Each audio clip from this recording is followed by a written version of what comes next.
Yo, what's up? It's your boy, JixPH, and for today's video, how to change Facebook profile picture without notifying anyone. Like, gusto mo mag-change ng profile picture pero ang gusto mo is ayaw mong malaman ng iba na nag-change ka ng profile picture. Yung biglang change lang tas hindi nag-notify sa feeds or sa notifications ng mga friends mo. So, ang gagamit po natin is hindi si Facebook app, kundi si Messenger po mga katwigs. So, sundan na maigi para hindi kayo maligaw. So, ayan. Paki-open po yan mga katwigs.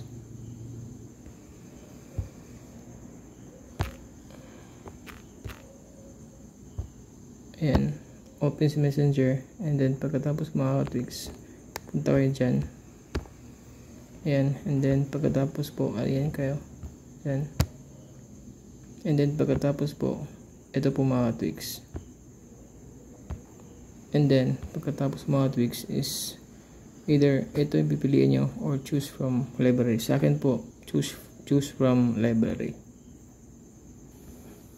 So mga tweaks, nakapili na po ako mga tweaks. Ayan yung pipiliin ko. So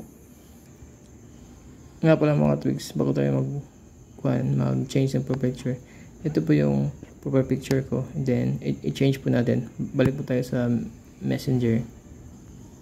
And mga tweaks, so ito po yung pipiliin ko nga ulit.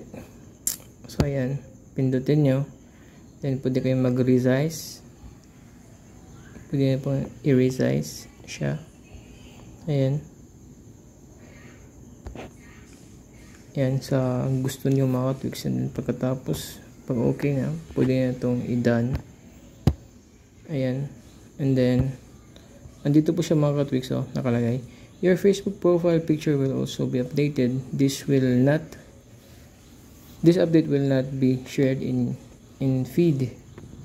So, meaning hindi siya mag-notify sa mga kakilala nyo or sa feed nyo mga tweaks. So, pag okay kayo, pindot na. Save profile picture. Saving siya mga katwigs. Ayan. As you can see mga katwigs, updated na siya. And then punta tayo sa Facebook. And mga katwigs dito, hindi siya updated. Pero punta tayo dito mga katwigs. Ayan. So ayan. Ayun mga katwigs. Oh. Nag-update na siya mga katwigs. Pero ang maganda dito, i-load natin mga katwigs, ha? Refresh natin. So ayan, wala sa feeds natin mga katwigs. Hindi siya hindi din siya mag-notify sa mga kakilala niya. So ayun, if ever nakatulong, please share the video para mas pating matulungan, and then share, like, and subscribe. Mag-comment kayo mga tweaks if ever nakatulong. So it's your boy, JixPH. I'm out.